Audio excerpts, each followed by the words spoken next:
Hello, everyone. My name is Laurent Loinard, and I'm the organizer of this program called Brains in Orbit, science that you can understand and talk about. This initiative is led by the UNAM Boston office, and on behalf of the center's director, Dr. Javier Laguna, it is my great pleasure to welcome you to this new episode of the project, which brings knowledge closer to a broad audience through accessible conversations with distinguished experts and in various disciplines. The second episode is titled Quantum Computing, where atoms and computers meet. And we are honored to have today three renowned figures in the scientific community.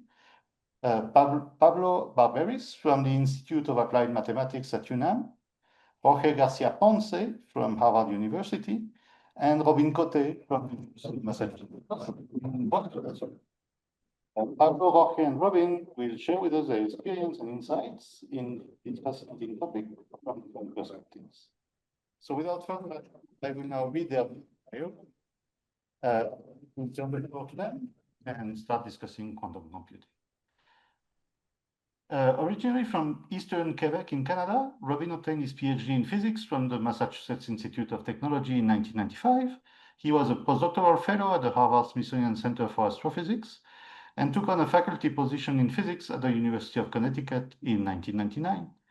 He moved to UNAM Boston that same year to become the Dean of the College of Science and Mathematics and became the founding director of the UMass Boston Data and Quantum Center in the fall of 2024 as a distinguished professor of the College of Science and Mathematics. His research focuses on ultra-cold physics and chemistry, mesoscopic systems, and quantum information science. He has received numerous awards, and he is a fellow of the American Physical Society. Thank you. Originally from Mexico City, Jorge García Ponce moved to Cambridge, Massachusetts to attend Harvard University, where he graduated cum laude in 2025 with a joint concentration in physics and mathematics. As an undergrad, he developed a strong interest in quantum optics, quantum chemistry, and quantum information. He conducted research in ultra-cold chemistry with Professor Juan Quen Ni, explored quantum machine learning with Professor Suzanne Yelin, and later he focused on quantum error correction in the group of Professor Mikhail Lukin.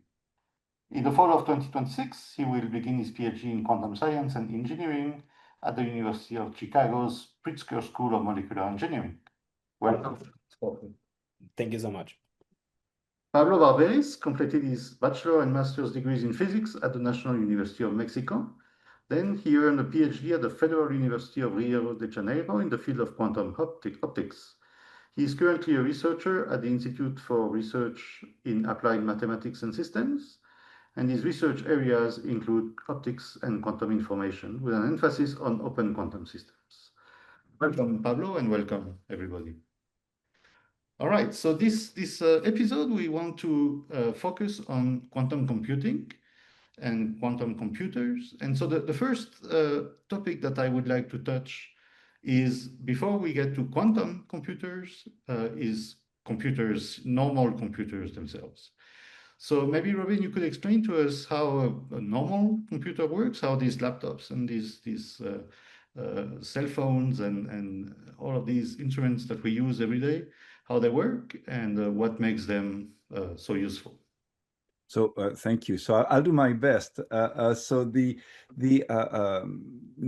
what we call classical computers are basically based on classical information. So you have information in your computer which are based on zeros and one, two state of let's say a switch.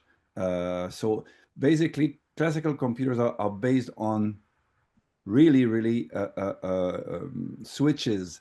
They were built that way in the 40s. Basically, it's a switch on and off, and then you have many switches in series, and that's the binary system, if you want.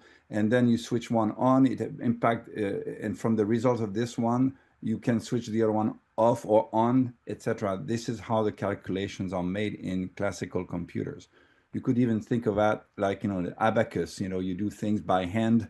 In this case, this is a classical way to do calculations. Classical computers, this is the way the information is stored into zeros and one. And that's the way the calculations are made also by, in a serial way, in a way, by having a bunch of zeros and ones switching on and off one after the other. And the technology evolved very rapidly from the original relay in the 40s, where actually the term bug, well, it's not totally true. The term bug is older than computer, but it was basically, some bugs in the relays that was, impacting the running of the code, if you want. Classical computers are really based on those physical systems where the information is stored in the equivalent of 0, 1, and the operations are done in a serial manner. You have those computers that people say, parallel computing with classical computers, but at the end, it's a bunch of serial operations done in many of them in parallel, but at the end, it's one after the other to do an operation or a calculation. I don't know. Yeah, that's exactly right. Yeah, yes, that's exactly right. And so I think that one of the reasons why computers became so powerful is because it's very easy to store and manipulate these zeros and ones, these bits, what we call bits, using electrical circuits, essentially. Initially, as you said, as just relays where you move them up and down. Nowadays, of course, with much more, sophisticated things. And of course, to some extent, one could say that quantum physics already played a role in the development of classical computing, in the sense that the core of a computer nowadays is a transistor, which is an intrinsically quantum piece of equipment, and which allows computers to manipulate zeros and ones at extremely high speeds. Right? This is where the power of classical computing comes from. That you can do literally billions of operations every second. And so even though, each operation is very simple and very, elementary, you can combine these operations in a very smart way to produce very powerful outcomes. Like, we are using Zoom today to have this podcast. And of course, this implies servers and computers in different places on Earth functioning beautifully with one another through the use of these bits, right? And also the storage of that information is also in zeros and one, those memories. You're right that the quantum mechanics plays a role in being able to attain those kind of scales, if you want. But as we will discuss later, this is not based on it's not quantum computing. It's still classical. It's perfectly classical computing, yes. Perhaps I might add something because it's interesting, exactly as you guys were saying, precisely like information, the way we store information and we deal with information is always with some physical system, right? And like as you were saying, when it started, it was with relays. And then people figured out how to deal with like vacuum tubes, right? And then like transistors and stuff like that. And so there's always a physical system behind the bits, which actually come from binary digits, right? Like 0 or 1, the 0 or 1 like switches that Robin was talking about. They are always stored and they always are in some sense a physical system. And also like at some point, I mean, correct me if I'm wrong, but I also believe a few years ago or like many, many years ago, people also realized that like information, there's like a physical or like an energy cost associated with operating with information. And there's like the erasing like a bit or like getting rid of one bit comes at an energy cost. There's some heat associated with it. And that also kind of hinted at the idea that like information in some sense is kind of physical. Like there's a relationship between information and physics. And also, yeah, like talking about transistors, as you were saying, there is like quantum or like there's like quantum mechanical phenomena that come into play to make transistors work. But then also people started thinking like, oh, what happens if you then, I don't know. I mean, maybe this is not what happened or what crossed their minds when they started like thinking about quantum computing, but I guess it's just like a normal thing that you could ask. If you like take a transistor and you just like make it like smaller and smaller, or like just think of like a physical system and just make it smaller and smaller, then like what happens, right? And like some like we know and we learn that like at very, very small scales, also quantum mechanics starts to play a role, right? So like how does like this information start to like behave in this like very small quantum realm? And I think that's again, I don't know. I guess we can motivate quantum computing that way.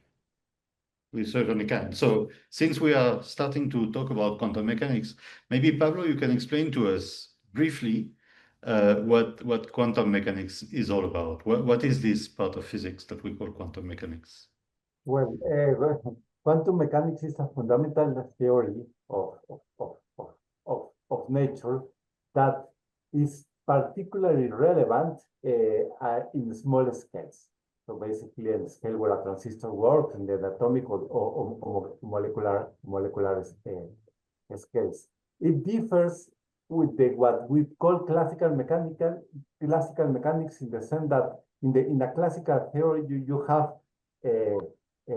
particles in well-defined spaces and with well-defined initial condition and properties, and you have laws that tell you how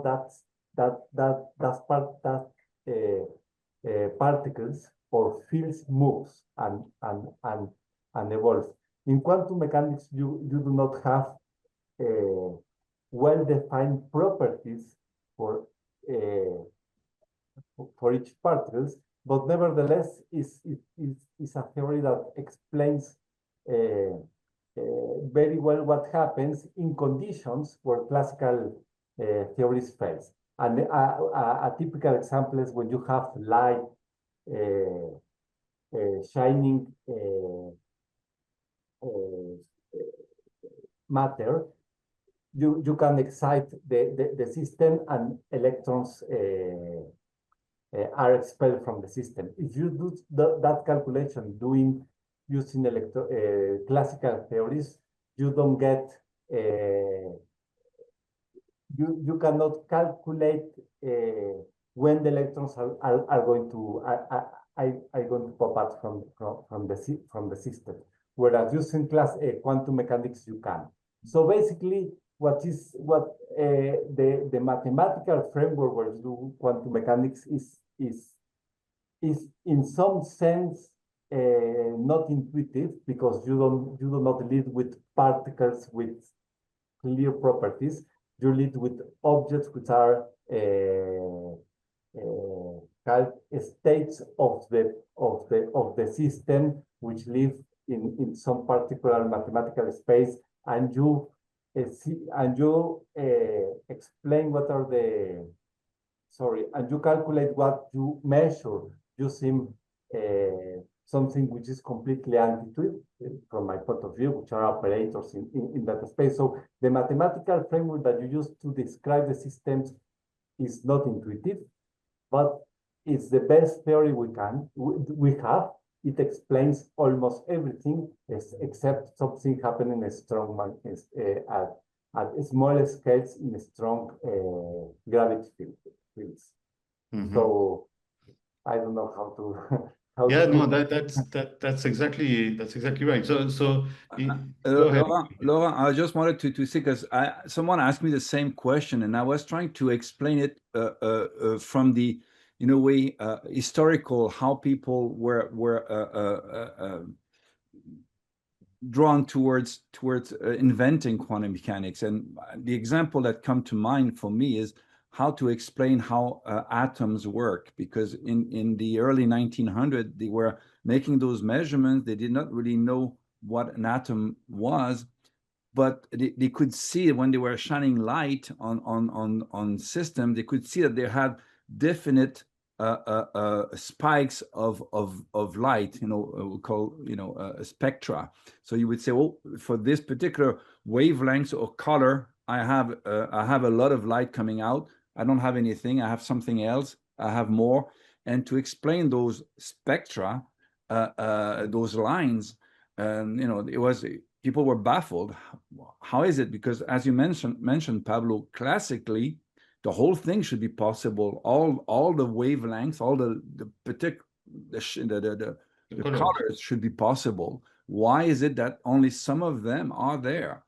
And it was well, there were many people, but Niels Bohr had this nice model where saying, well, the electrons, I mean, classically they would just spiral down and hit the proton and that would be what classical physics would tell you. But the ideas of quantum mechanics, which was like, well, a particle is also a wave, etc.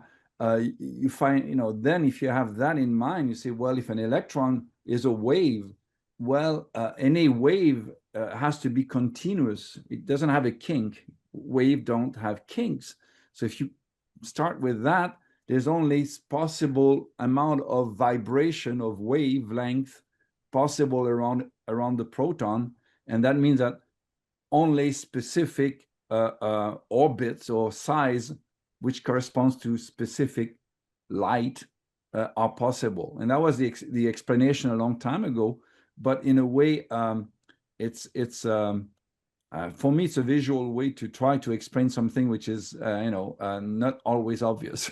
It is absolutely not obvious. In fact, one of the main practitioners of quantum mechanics, called Richard Feynman, famously said that nobody understands quantum mechanics.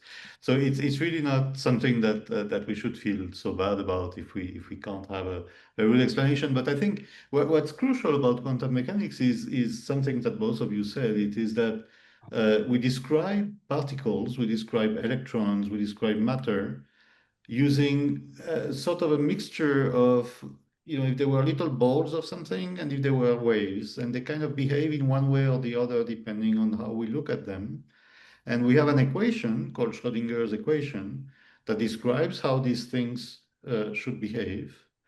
But the crucial point here is that whereas in classical physics we can ask, well, where is the particle and at what speed is it moving? In quantum mechanics, all we can say is there's a certain probability that it's here and another probability that it's there. And if it's here, there's a certain chance that it has a certain velocity. And if it's there, it will have a certain probability of having a different velocity. So we cannot answer questions that seem kind of obvious to ask, but which in quantum mechanics, we can only answer in a probabilistic way. We cannot say where the particle is. We can only say what's the probability that the particle is here or there. So that's a major change from classical mechanics. I mean, one that Einstein hated. Einstein could not accept this. He famously said that God doesn't play dice because he really didn't think that this was a valid description of nature, and he actually thought that there was maybe that there was a better description that we didn't know about that would explain, as a consequence, this probabilistic behavior. I just want to add something that I just want to clarify that when Laurent say that in quantum mechanics you can only say a distribution of probability where the particle is when you know everything about the particle. Mm-hmm. No, because usually when you describe a system, a physical system, because you don't have even a classical system, if you don't know exactly what are the initial conditions and you don't know exactly how it's going to how the system is going to interact with the environment, you describe the system with probabilities, no? And then you do statistical physicals, and you use stochastic processes, and then you describe the system with probabilities. The thing that people in the last century didn't like about quantum mechanics is that you know everything about the system, exactly what's the initial condition, and nevertheless, when you measure, you cannot say what you are going to measure. You can only say a probability distribution. And I think that's what Einstein didn't like.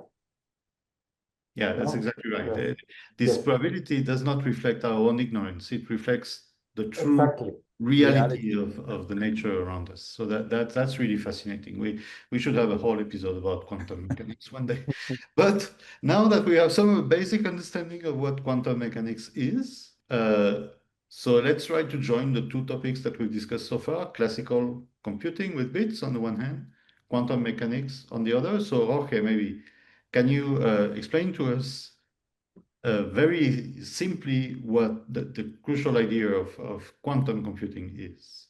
Right. Yeah. So I guess maybe going back to like if you with okay, let's just for example, let's think about like how transistors work, and like we don't have to actually know how they work, but what I mean is like there's always like a physical thing like in your chips, in your computer, in your iPhone. There's always a physical piece of silicium that actually stores electricity, right? And then whether it has a certain voltage or like a voltage above a certain threshold or below a certain threshold, then we say that that piece of silicium is storing a bit in like the one state or the zero state, and then using that we're able to, I don't know, process information, do like Boolean logic with it, whatever we can do. And this is what powers our computers, right? And so I guess and then if you have quantum mechanics and as you were explaining, there a quantum system is now described by this thing called a wave function, and we don't actually have to like worry too much about what that means, but the wave function just is a way, or it encodes like the probability distribution that your system is going to be in, as you were saying, like either in some position X with some velocity V or momentum P, or if you're talking about like the energy of an electron, or like your energy levels in your atom, then with some probability is going to be in one state, or with some energy, and with some probability is going to be in another state or another energy. So then you can think of kind of merging these two ideas together. And so asking, suppose you have a bit, so you have a system that can be either a zero or a one, but then you want to study it and you want to treat it using the framework of quantum mechanics. So the system, you're not going to now know, or well, not necessarily going to know with 100% probability whether it's a zero or a one, because it's now going to be a quantum state. Then you're going to start describing it with this thing called a wave function. And then you're going to, it's gonna, the description of the system is going to now be um, of being in like the one state with some probability and then the zero state with some probability. And then just this gives rise to what we call quantum computing. And then the system, this very simple system that can then be implemented in many different things and many different experiments, this abstraction of just like two levels that we call a zero or a one is what we call a qubit, which is a quantum bit. Exactly. Go ahead. I was going to make the links with the quantum mechanics we talked before. You know, as you were saying, Jorge, hopefully I pronounced correctly. You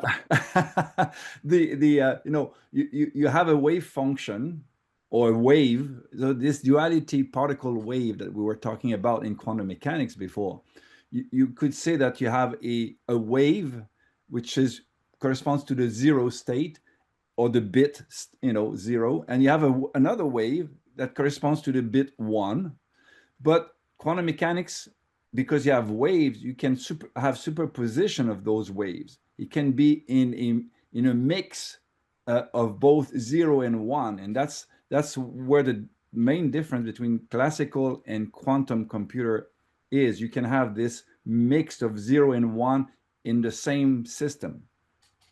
Anyway, that's and I think this is the origin of the power of quantum computing. Indeed, it kind of is a natural generalization of classical computing, in which we are not limiting ourselves to having specific states, zeros and ones, but we can have mixture of these states. And so it kind of is natural to think that then if we manipulate these things, it becomes more powerful than if we can just manipulate zeros and ones individually, right? I think this is the crucial idea. But so now we kind of know what quantum computing is. It's kind of a generalization of classical computing in which instead of using bits, zeros and ones, we use qubits, quantum bits, which are combinations of zeros and ones. And from that, we are trying to make calculations, right? This is the idea. But before we go there, one should ask, how do we do this in practice? It's kind of we're all born in a world where computers already existed, so computers, so it looks natural to us, and we don't have a lot of trouble believing that they work somehow. But how do we build a quantum computer? What kind of equipment, what kind of technology can we use to make quantum computing? What's the equivalent of transistors in a normal computer? What is the equivalent of this in the quantum computing? Pablo, Jorge, I don't know who of you would like to start with this. Well, in order to build a quantum computer, first you need a system in where you have to define what is going to be zero and what is going to be one. And then you need to control that system in a very exquisite way. So in order for the system to be isolated from the environment. This is very difficult to do using quantum systems, because as you can see, our intuition of reality is that we will live in a classical system. When you see an object, you always see the object in one place and not in the other, because there is something that happens which is called decoherence, in where whatever it is your wave function, you have the interaction of that wave function with the rest of the environment it makes the evolution of that quantum system in something that behaves classically. And then you are not going to have that particular state that Jorge and Robin was talking about. So first you need to find a system in which you can define what is zero, what is one, and you can control that perfectly. One such system, you have a lot of platforms which are called quantum, which are physical system where you can implement quantum technologies. And so one thing can be a state of the atoms, no? Basically, that's the energy. So basically, where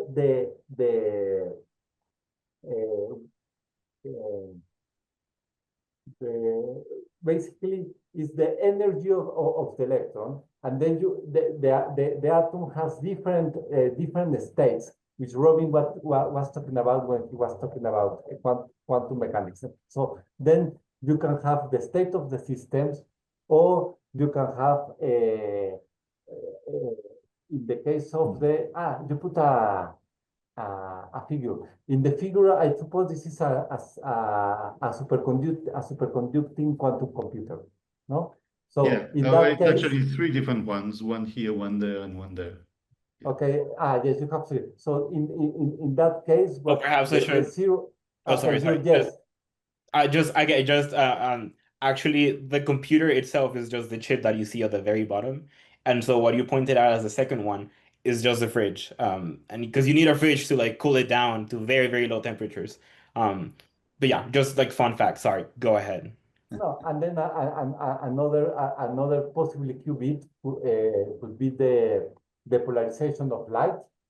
No, so basically, if you have isolated photons, depending on what's the direction of the electromagnetic field of the photon, you can have a 0 or 1, or it can be different direction of propagations. Right. Okay. Yeah. So as you were saying, yeah, exactly. So to make a quantum computer, you need a system that's able to behave quantum mechanically, right? So then there's lots of things that people are trying to do and are trying to use to build quantum computers and to build qubits. As you were saying, there's like the polarization of photons, right? People are also thinking of you have like neutral atoms. So you say you take like a single cesium or rubidium atom, and then as you were saying, just the energy, like the state in which the electron is and the energy levels of the atom, then that can either encode a 0 or a 1. You also have ions, and so in a very similar manner to just neutral atoms, you also have some outer electron that is also like, or it can be in different energy levels, and then you just pick two, and then you use those two as your qubits. You can also have, for example, there's like time bin qubits, yeah, which are essentially like if you measure photon at like a given time, then that's either a one, or if you don't measure it, then that's a zero. You also have like what we're showing here. These are superconducting qubits, as you said. And this essentially is you take an LC circuit, like a good old LC circuit that we learn about, and you build it using a superconducting material such that there's zero electrical resistance. And then you add this circuit element called a Josephson junction. And that makes it such I mean, okay, there's like a technical reason behind it, but essentially when you introduce the Josephson junction, then you're able to create this or you're able to create a qubit out of this like the energy that's flowing in your circuit, and that's like another thing people are using. You can also have, for example, color centers in diamonds or in other crystals. And what I mean by that is like, for example, in diamond, you know, like diamond is just this like red up tetragonal carbon atoms, but then it sometimes happens that you have a nitrogen, or I think you can also have silicon, but let's just say nitrogen, for example. You have a nitrogen atom that ends up trapped in this network of carbon atoms. And then nitrogen has one extra valence electron compared to atoms. So when everything is bonded and the carbons are just like bonded with covalent bonds all around the nitrogen atom, then you end up having a lone electron in your nitrogen atom, which is surrounded by this like network of carbon atoms. And then you can treat the energy levels, or you pick two energy levels of that single valence electron in your nitrogen, and that also becomes a qubit. And then, oh yeah, I mean, there's just, I guess, just to say, there's many, many different technologies that people are exploring right now. Some of them are more promising, or I guess, and in the short run, they're more promising, or they seem to be more promising than other ones. But yeah, I mean, also Microsoft, not to get too technical, but they decided to just like think of qubits in like a very different way, and they just have this like Majorana topological qubit which they're working on. So yeah, essentially, there are many ways in which you can just take a quantum system, and then that would give you a qubit. And the problem is, as Pablo was saying, that you need very exquisite and fine control of the systems to actually be able to do anything useful with them and to be able to keep them for a long enough time to do, like, yeah, to perform any experiments. So then the problem is now you pick a platform, but then you want to now be able to engineer them and control them and measure them good enough such that you can do useful quantum computing, right? Right. Right. Exactly. So yeah. Go ahead, Robin. I was just going to mention, as Jorge, you were saying, there are many physical platforms, systems, and each of them have some strength and weaknesses, because there's not an ideal system yet that people have found. Superconducting qubits are more macroscopic. They are bigger systems, but you need to cool them like that in those fridges that we see on the screen. But also they are sensitive to cosmic rays. Who knew about that? That can break them. You have atoms. Atoms are very nice, but they're very hard to control. Ions, trapped ions, are also difficult to put many of them. So each of those systems have specific qualities and also some inherent difficulties in working with them. And anyway, this is where we are right now. There's many platforms that people are exploring, and they're finding others. They want to use molecules. They want to use as you said, maybe they will use they're using Rydberg atoms, which is a highly excited atom. There's all kinds of things that people are looking at, but they haven't found yet the perfect or easy platform to use. Right. So I guess just to sort of summarize what we've said here, I think the viewers are going to think, oh well, that's very, very complicated, and it is. There are many different systems. They are very technical. They are very challenging to actually engineer. And that's why I've actually shown a few of these on the screen. So, you could ask, and it relates a little bit with what Jorge was mentioning earlier about bits. You could ask, is it really worth it, right? I mean, this is a very complicated technology. We don't really have a standard yet.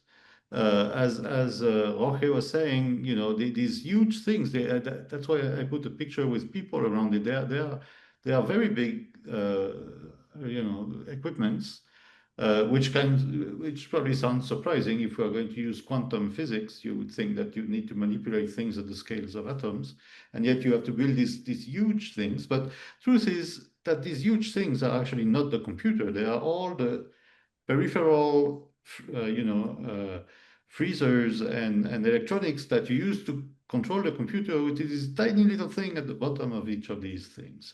And so I think it's a legitimate question to ask, then why do we bother, right? I mean, why are we spending so much time, energy, and efforts into developing this new technology when it looks a lot more complicated than what we have, and we don't even really know what we are going to end up with, right? I mean, we don't really know which of these technologies, if any, is going to be the one that's going to last, right? So Robin, maybe you can explain. So what do we think that quantum computing will be able to do that we cannot do with a normal computer? There have been some so based on here's the starting point in a way. As we were saying, the classical computers worked with bits. So if you want to do operations, you need n bits, and the amount of information you store and you can manipulate is basically n of those. In quantum mechanics, each of those systems has basically you have 2 to the power n. So maybe it's if you think about 3 bits, in classical system you would have three zeros and ones, but in quantum mechanics it's 2 to the power 3. So it's okay, it's only 8. Now if it's 4, then it's every time you double it. So when you have n of those guys, and n is 100, so 2 to the power 100 is a very big number. It means that in principle you can manipulate or do calculations with many more, much bigger than what a classical computer would do. I mean, this is not exactly how it works, but this is just to illustrate one of the reasons why people were very much interested in that. The second thing is that some Grover and other people found algorithms to be able to do searching big database in principle that would be much faster than what a classical computer could do. So this was the opening of what could you do if you had a quantum computer. People were starting to think of quantum algorithms that would be more efficient than classical counterpart. And what researchers have been able to do is to show that for specific type of problems, quantum computers could do things because they do things in parallel on many, a big number of possibilities. They would be able to do calculations for specific problems so much more efficiently and faster than any classical computers. Things that could take billions of years or would be done in few seconds but those are for very specific tasks. What people are working on now is to try to find additional applications of those, where those what they call quantum supremacy would become useful for everyday applications. I don't know if I could go on, but maybe others would like to join in this. Jorge seems eager to join. Yes. No, yeah. I think as Robin was saying, I mean, there are I guess before that, I guess, so to answer the question, so why are we doing this and like what is the point? I guess there's just so many different ways to answer the question, which I think is a good thing, right? Because it means there's so many things that you can do with it.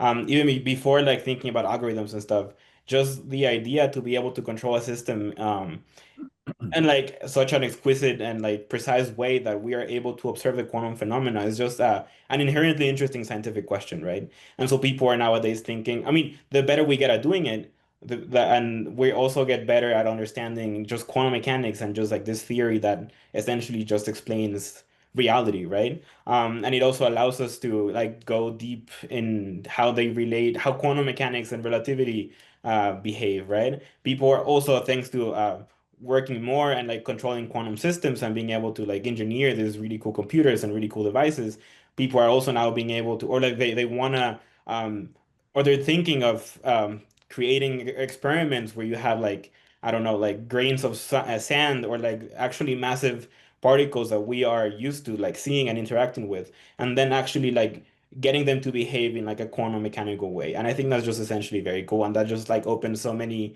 different scientific directions that I mean, like as a scientist, people just get very excited for, right?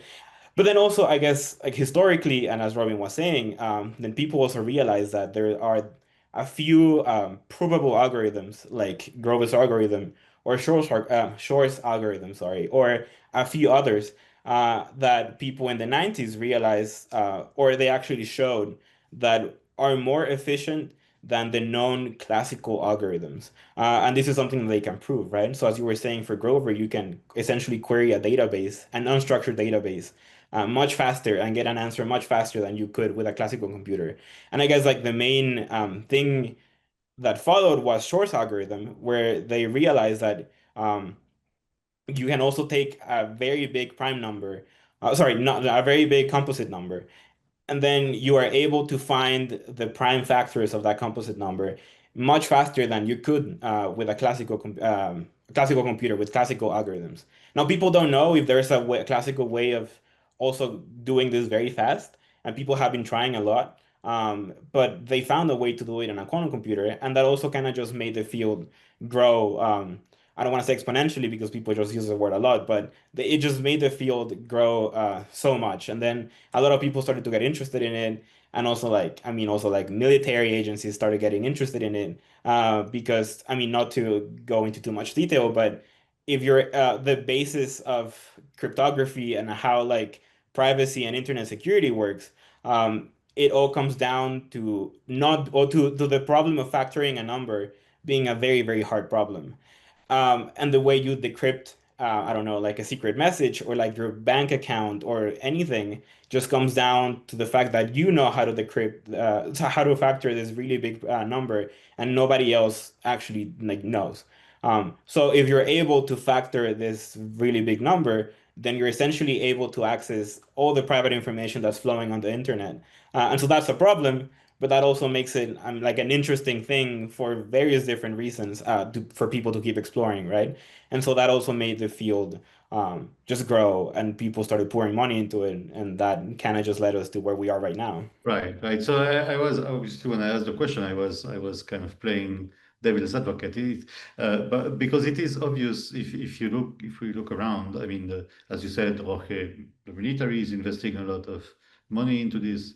Intelligence agencies are doing the same, universities are doing the same, and I think this is all because of this promise of quantum computing in terms of encryption, or not all, but a large fraction of this is about the promise of encryption, right? That as Jorge said, it's encryption is actually in principle fairly simple, and in practice very difficult. And so, in order to decrypt a message, you just need a lot of computing power to the level where you can't do it with a classical computer, assuming you're using a password that's not your birthday, or if you're using a reasonable password, it just would take too long to access your bank account.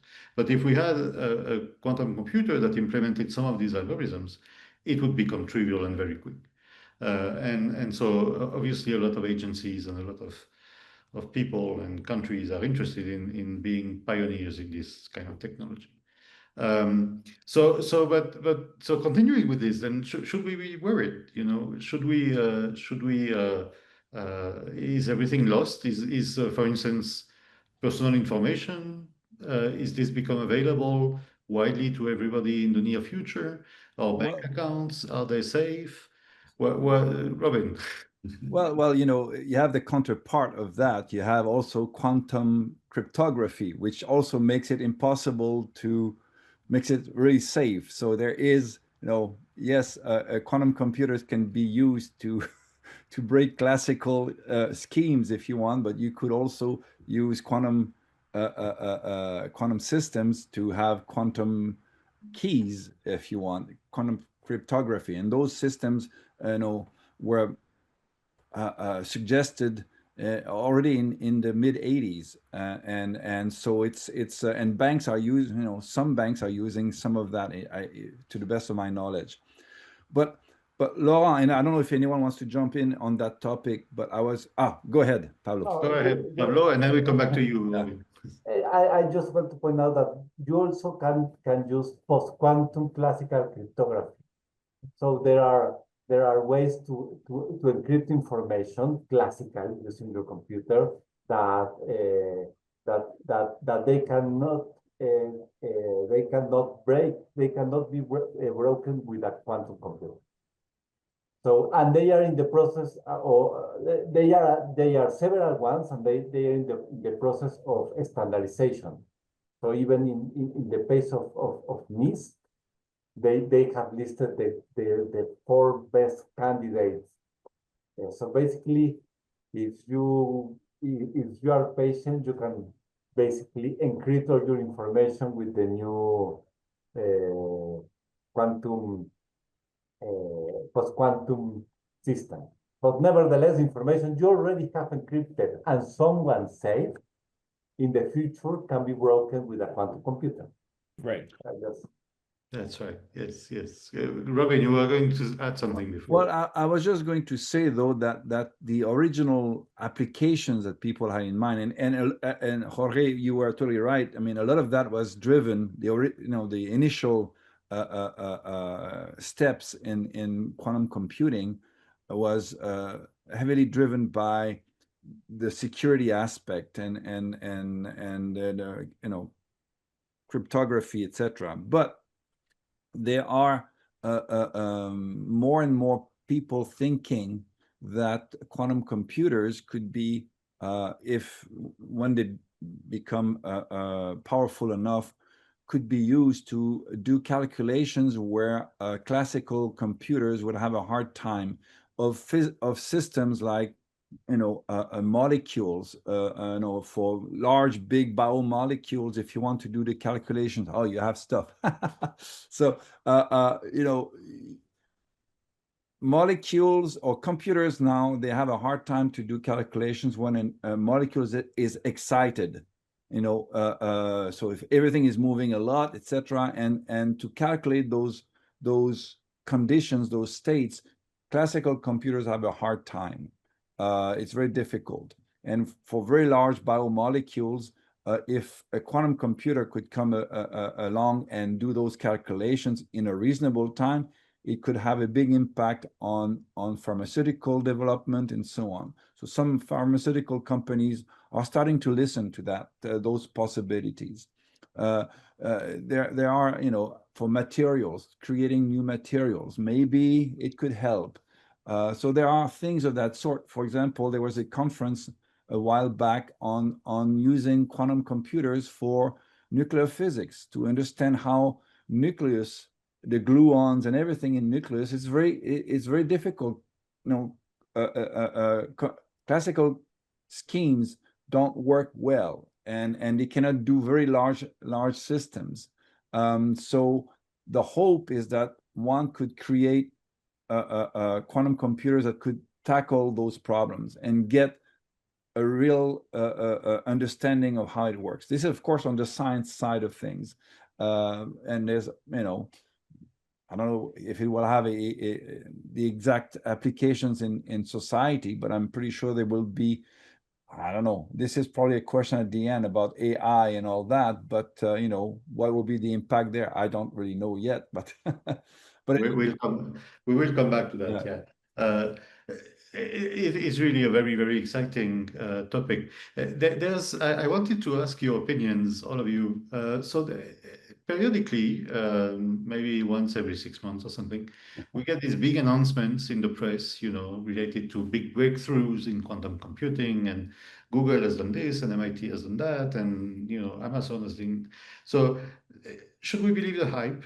Are these really, you know, some things that are these real breakthrough of the magnitude that they are sold out to be, or are they just, you know, sort of advances that are relevant, but maybe that don't bring us closer very quick to actually having, you know, the potential to actually realize all these applications that we are talking about. Okay, maybe you have some opinion about this. Sure. I mean, I guess it's also like a complicated question. I mean, I think I would want to believe that most of these companies publish this not trying to like fool the public or lie. I mean, I'm pretty sure like I also think this is a very like sound scientific community in many aspects, and also the fact that there's a lot of competition is also nice to like keep everything kind of healthy and moving and very fast paced. I think most of these things, when they were published and when the people working behind them, they uh they mean something, and they mean like people are doing really good work, and they are on their way to delivering the promises that they made as companies, startups, labs. Um, Now, whether they have a big impact on, I don't know, like a normal person, like someone that doesn't really know about quantum computing, then I think that's a different question. I mean, most of these things right now, as Robin was saying, people are just thinking of what quantum computers can do and what quantum computers might be like useful and helpful with. But right now, we don't really have any like useful problems or useful algorithms besides, I mean, maybe Shor and Grover and maybe three more that people can just Google and find on the Wikipedia page.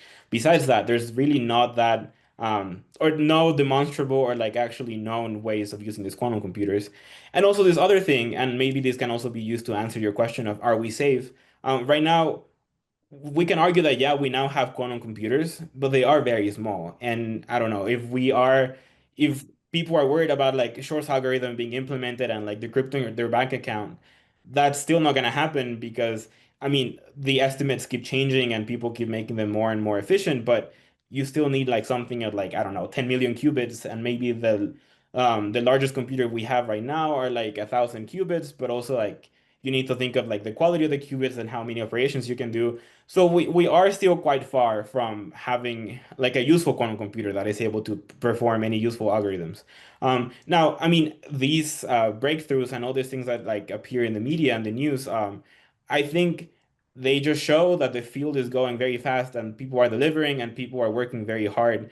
And they mean something technically. I mean, I think, yeah, it means that people are doing their work and they are achieving stuff that also maybe, I don't know, 3 years before people didn't know. But also, I think for most of these headlines, a month later or 2 months later, 2 months later, there's always some group or some competing company that then is able to show that maybe like a true like a random supercomputer is not able to do this, but if you have the right algorithm, then you are able to repeat the calculation in like a very similar timeline, right? So I mean at the moment I think what I'm trying to say is like these things are valuable and they mean something, but there are many nuances that the media and the news also fail to cover, right? And there's a lot of controversy behind it that is also like it's important to like take into account. Right. Yeah, I was just going to add. I mean, it's basically many of the announcements often are about the quantum supremacy, but there's also all those announcements about stepping stone in the technology. So those are I see those two things are as different aspect. You know, technologically speaking, people can say now we can have 1,000 qubits. We can have a system with you know X, Y, and Z steps, or etc. But that's different from saying now we were able to do a calculation that no classical computers could ever do. That's the quantum supremacy, and that's where a lot of checking and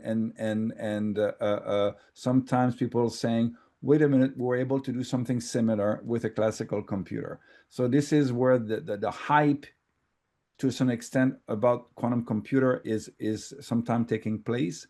But the other announcement about the physical stepping stone that people are making, those are real progress in the various platforms. And it's, little by little, they're moving. And it's not little by little. Sometimes it's quite big jumps. Yeah. Agreed. Pablo, would you like to add something? Yes, I just want to say that, of course, it is very difficult to know if it is possible to build a quantum computer with enough logical bits to do something practical. But I think that whatever happens, the question is very interesting, because we know that the larger is the quantum physical system, the faster the system behaves classical. So in order to have a quantum computer that works, you need a large system that behaves quantum mechanically. So this is a challenge.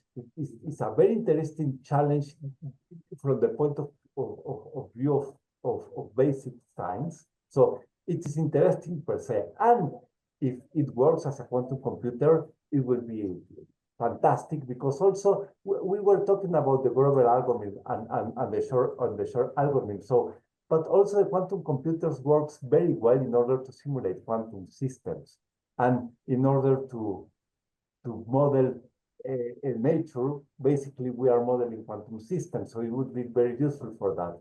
So I don't think we know so I think the challenge is very nice, and also it's very nice. So because you have to control very precisely very large quantum mechanical system that usually tends to be classical very fast. So, and well, this is what I want to say. That's really fascinating. I think it's really fascinating. I think it's one of these times in science when we don't really know where we are going, but we know we are going somewhere. And so that's a really exciting moment to be involved with. So pushing a bit more along those same lines. So how is this going to mesh in with all these other technological development that we are seeing, right? So we have classical computers, and classical computers have been used to implement, artificial intelligence, big data analysis. This has become really one of the booms of technology recently.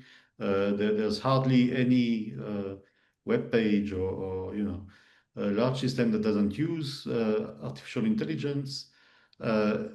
And then we have these quantum computing facilities that are coming out, and there's cryptography that everybody is interested in, both for good and bad reasons. So how is this all going to work together? How do you see all of this ecosystem of technologies evolving in the future, sort of maybe short-term, mid-term, and long-term future? Anyone?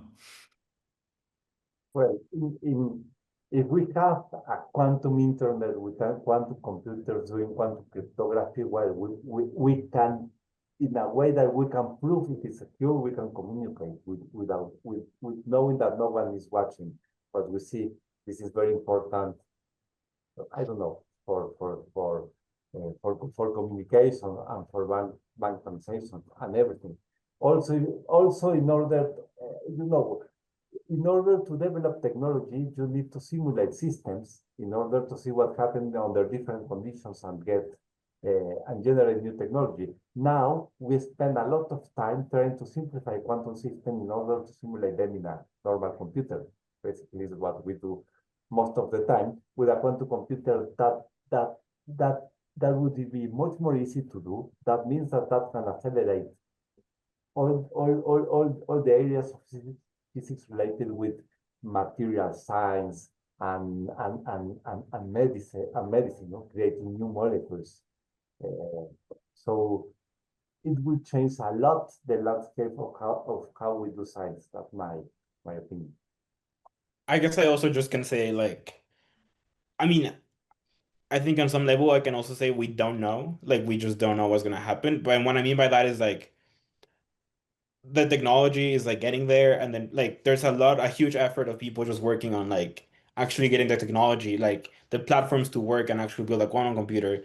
And there's a whole other world of people just thinking of new algorithms or new possibilities and new problems that people are just like trying to see if there's any sort of possibility of using a quantum computing to find some advantage. And I mean, there's tons of papers published daily. If you just go on the archive and you just like look and read these papers, there's really a huge number of people just working on this. And I think that this is very exciting, right? I mean, there's so much we don't know, and that also means there's so much left to discover. That this just makes it like just a really fun time to be like thinking about this and learning about it and just I don't know, keeping up with the field. Yeah. I was going to add. I mean, there's one aspect of quantum science that is not is vaguely related to quantum computing, but it's quantum sensing, and this is also something that is based on the same principle. And there's a lot of techniques now that people are developing for those quantum computers, or that also with this quantum sensing that could have applications that we're not really thinking about too much now, or just the tools. I mean, okay, this is a scientific guy talking, so maybe the general public will not care too much about that, but the tools that now you have, where you're able to take one atom, one molecule, and put them in specific states, as Pablo was saying, you need to get those, you're able to put them, and then you put them together, and you're able to study things in precise ways, things that,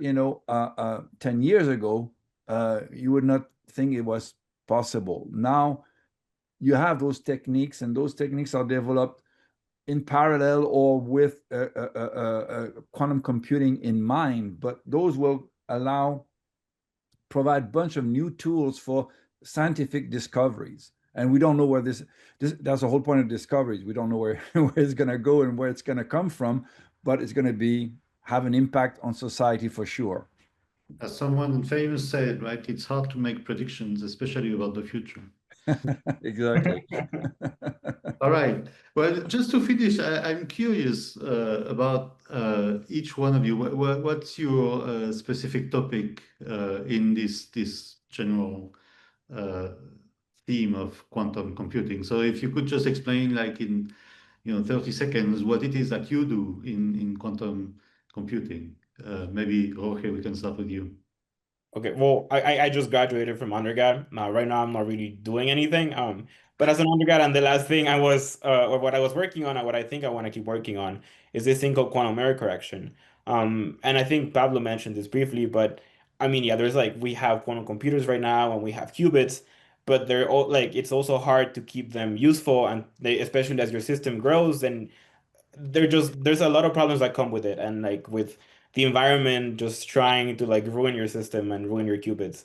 But thankfully there also exists this thing called quantum error correction, where you essentially there's a way to encode quantum information in what we call logical qubits. And so now you use, I don't know, 5, 10, 20, 100 real physical qubits, but you use them to encode a single logical qubit, right? And this is something we like quantum normal computers do, like our cell phone network. We just use codes to transfer and read information reliably all the time. And so yeah, I want to work on the analog, but like in quantum computing, and just kind of like developing the technology and the algorithms, and yeah, to hopefully get us closer to having useful real quantum computers. All right. Pablo?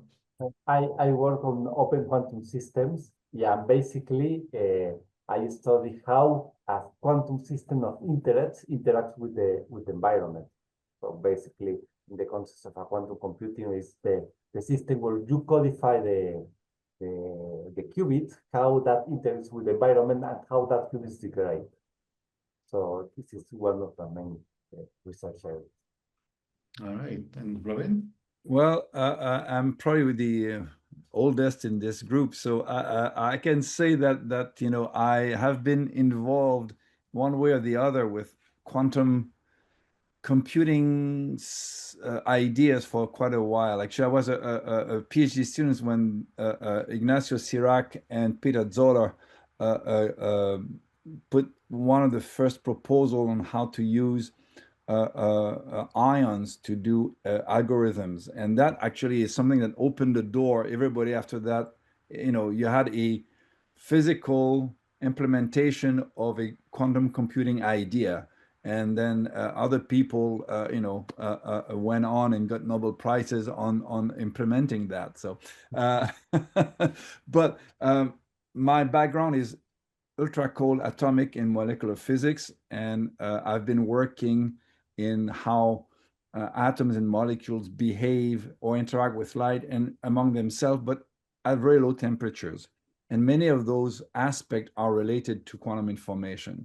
So I worked and I was with, you know, Misha Lukin that you talked about before, a co-author on one of the first papers on how to use Rydberg atoms for quantum gates. So I've been interested in how to use molecules. So I'm more about the physical platform, their properties, how can we tweak them and make them do things that they don't necessarily like to do naturally, but that quantum mechanics allow you to do. So this is the kind of things I'm interested in. And you know, since I'm at UMass Boston now, I started a center where we are trying to grow the group at UMass Boston doing quantum computing, and actually interacting a lot with the people on the other side of the river, as we say. All right. Very good. Well, I hope you guys had a good time. I had a great time interacting with you. That was a classical interaction, but I enjoyed it very, very much. And if I was a student now, I probably would get very, very excited about getting involved into this quantum computing business. So thank you very much. Before we say goodbye, I really want to again thank you, Robin, Jorge, and Pablo for sharing your expertise with us and your passion for science. I think it showed in your respective interventions that you were really excited about the science. I also want to thank everybody who joined us today through the little screen. We know that your time is valuable, and we truly are glad that you chose to spend some of it with us to talk a little bit about science. We remind everybody also that you can follow us on social media at UNAM Boston, where we'll be sharing information also about upcoming episodes of Brains in Orbit, as well as other academic and cultural activities that we organize here at the UNAM Boston. We'll see you very soon in an upcoming episode. Thank you very much, and hasta la próxima. Muchas gracias. Gracias.